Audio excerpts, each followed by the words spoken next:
Welcome to StantonMD. I'm board-certified emergency physician Dr. Ryan Stanton. Today I'm here at the Kentucky Reptile Zoo in Slade, Kentucky. I'll save you the time of Googling where that is. It's in eastern Kentucky.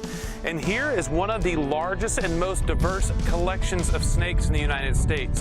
From the snakes you're going to see in your backyard to those that are the most dangerous from around the world. Here, though, their goal is to educate the public on the importance of snakes and also advance medicine and healthcare. These snakes not only could be dangerous, but also could save your life. In the rolling hills of eastern Kentucky lies one of the most unique settings that you'll find, a nondescript group of buildings that house some of the most incredible creatures from around the world. We're going to start off today with a basic tour of the facilities here, getting some of the basic information on snakes, what makes them up, what to expect, can we tell the difference, and really what we kind of see in this area of the country. Throughout the Kentucky Reptile Zoo, there are snakes from around the world, but one of the most important things to understand is the snakes you will see or interact with in your own backyard. Well, hopefully not all in your backyard, but at least in the region around your home. Kristen Wiley is the director of the Kentucky Reptile Zoo, and she introduces us to some of the region's inhabitants. Of course, it depends somewhat on where you live, what type of snakes are going to be in your area, because snakes have habitat preferences and are going to live where it's appropriate for them to be. But in general, here in Kentucky and the southeast, things like rat snakes and water snakes are probably the most common decent-sized non-venomous snakes that you'll see. Our most common venomous snake is the copperhead throughout all of the southeast United States. And most people encounter those, probably also garter snakes. I would throw in another non-venomous snake that people see commonly. Some people call them garden snakes, but the correct term is actually garter, like a lady's garter. That's where the name came from, because they're striped. But if you want to call them a garden snake, it's okay. The fear of snakes is pretty widespread and downright terrifying to many. The staff at the Kentucky Reptile Zoo want to educate the public on the important role of snakes in the ecosystem and how many interactions are misunderstood. I guarantee you, if a snake sees any person, the snake is scared of that person. Whether it's a child or an adult, you are much, much larger than the snake. And so a snake is always going to be afraid of something that is bigger than it is. It's going to assume that either you're a predator or at the very least you're something large that can squish them. And so the snake, typically most snakes rely on their camouflage. There's exceptions, of course, but most snakes rely on their camouflage, and they're basically going to sit still and be like, oh my gosh, I hope it doesn't see me. I hope it doesn't see me. I'm invisible. And if you get close, you may not have seen the snake at this point because its camouflage is working. But if you get too close, then the snake is basically going to panic and try to run away. And sometimes you'll hear people say like, oh, the snake just jumped right out in front of me. And from our perspective, it may look like that, but what's actually happening is the snake is panicking and trying to run away. Most people fear getting bit by a snake, but Kristen explains the two most common reasons people have too close an interaction with their reptile friends. No snake is out looking for people anywhere in the world. Snakes all are shy, reclusive animals that just want to be left alone by pretty much everything. People get bitten by snakes for two reasons. Number one, what we call legitimate bites, is people accidentally getting too close to the snake or accidentally stepping on the snake. And that happens when people are hiking, especially if they're off trail and they happen to step on a snake. It happens sometimes if they're on a hillside or something and they may put their hand down and not realize the snake is there. And those are true accidents, and nobody intended for that interaction to occur. The person didn't mean to get that close to the snake, and the snake didn't mean to get that close to the person.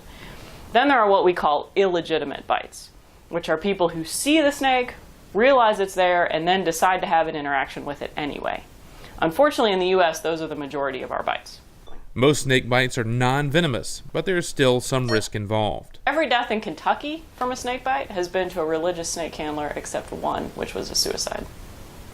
So everyday folks who are out hiking in the gorge or wherever you like to enjoy your outdoor activities are not the people who have died from snake bite here in this state. And of course, the hallmark of religious snake handlers is they believe that they should not seek medical treatment. And so they have frequently either not sought it or delayed treatment, and that has contributed to the reasons why they've died from the snake bites here. But those are the only deaths in Kentucky. There's never been a death in Kentucky to somebody who was walking down the trail. I find that many people get bit by snakes in an attempt to actually identify it and often have a second bite due to further attempts to identify the snake that just bit them. It's also very important to know what snakes live in your region so you understand the risks and are better able to identify your reptile companion from a safe distance. What I tell people is if they want to know what a snake is when they see one, best thing they can do is get themselves a field guide. I think there's even an app now. And learn to identify the snakes using several characteristics. There is no one thing that is always going to let you know if a snake is venomous. I know people say look at the shape of the snake's head or to look at its eyes. If you can see its eyes that well, you're too close to the snake no matter what kind of snake it is. Some people say to look at the scales under their tail. Also a bad idea to be grabbing them by the tail if you don't know what kind of snake it is. So the main thing I can say is if you don't know what it is, you have no business being close to it anyway. And if you want to identify them, and we'll talk about it with copperhead and stuff a little bit later, but there are a few things I can tell you that usually work, but there's nothing I can tell you that is going to work 100% of the time. The only rule in biology is that there's always an exception to every rule. So any way a snake can look, there's an exception. There's an aberrant one out there somewhere that can look differently. One of the best tools for identification is a field guide, whether it's print or digital, to have a visual and habit reference for the snakes you may encounter. But it's important when you look through that field guide to try to identify the snake to also look at the range maps that are included. And that's going to tell you if the snake is found where you live. So sometimes I had a person here actually who was convinced that they had found a rattlesnake, but that rattlesnake was, and I think they did find a rattlesnake, but what they found was our native rattlesnake, a timber rattlesnake. They were completely convinced that they had found a rattlesnake that is only native to Arizona and New Mexico and a little bit of Texas in the United States. Because it doesn't look alike to me because I look at snakes every day, but I can understand why some people could get the two confused. So it's important to also know, obviously you know where you live, to know where the snakes live, and you can do that, again, by looking at the range maps. That's why they're there. Kristen gave us a closer look at some of the other local non-venomous snakes. This snake is a black king snake, and these guys are fairly common. Sometimes you'll hear people say that the black snakes are good to have around, and this snake is the reason why people say that. King snakes eat other snakes, and they eat rodents. So this snake is actually immune to the venom of copperheads and rattlesnakes, and they can eat those. They can actually swallow a snake that is longer than they are. These guys have this really shiny black skin. I don't know if you can see these little tiny line of speckles. There he goes. This is left over from the juvenile pattern. So the juveniles have actually rings around their body, and as they age and get older, the rings fade and just become these little faint lines that you can see, but they do maintain this kind of speckling on their side. Now, I told you that a non-venomous snake biting you is no big deal. The snake's name is Chompy because she almost always will bite you if you hold her for a few minutes, and that's what she's doing right now. And the reason that she's doing that is partially because I probably smell like other snakes since I just held a couple other ones for you, and also partially because she really doesn't like to be handled, so this is her way of saying that she's aggravated by this situation. This is a black rat snake. This is the same kind as the one that's shedding right now. This one is just not getting ready to shed his skin.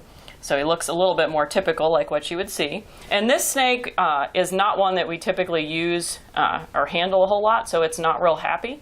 It might bite me a little bit. It already did bite me once. So again, not a big deal if that happens. It can't really injure me or anything like that. This is probably the most common large snake that people see on their property or around their house is the rat snake. If you see a large, dark-colored snake, it's probably a rat snake. And these guys are very beneficial to have around because they eat mice and rats primarily. They also will eat other things like birds and things like squirrels if you get a really big rat snake. These are the second largest snake in Kentucky. The maximum length is around 8 feet long, so they get quite big. They can be very black, almost completely black, or they can have quite a bit of pattern to them. This one is kind of in the middle. The fact that some of them have a pattern, I think, is what gave rise to the myth that they can breed with copperheads, but they cannot. Rat snakes lay eggs and copperheads have live birth, so they are not species that could ever cross. That's not something that happens. And these snakes typically are very kind of immobile when you see them. They'll kind of freeze, they'll sit very still, And if you just kind of leave them alone and let them sit there and move away yourself, then the snake, once you're gone, will probably flee and try to find someplace else to go. But sometimes people see these guys basking on a fence or along a barn driveway or something like that. And the reason they're around barns and farms is they're there to eat the rodents that like to come to those places as well. And this snake is a better predator on mice than even the very best barn cat, because this snake can go anywhere that a mouse can go. I personally had a black rat snake decide to set up shop on my back porch, and I'm happy to know that this backyard neighbor is helping keep the mice out of my house. This is an eastern milk snake.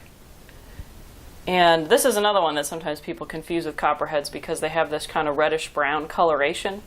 But one thing I like to look for in snakes that can kind of help, again, not 100%, but our non-venomous snakes, the dark markings are like circles or blotches on top of the snake, and their widest point is on the back, the very middle of the back of the snake. If you look at them, you can see that.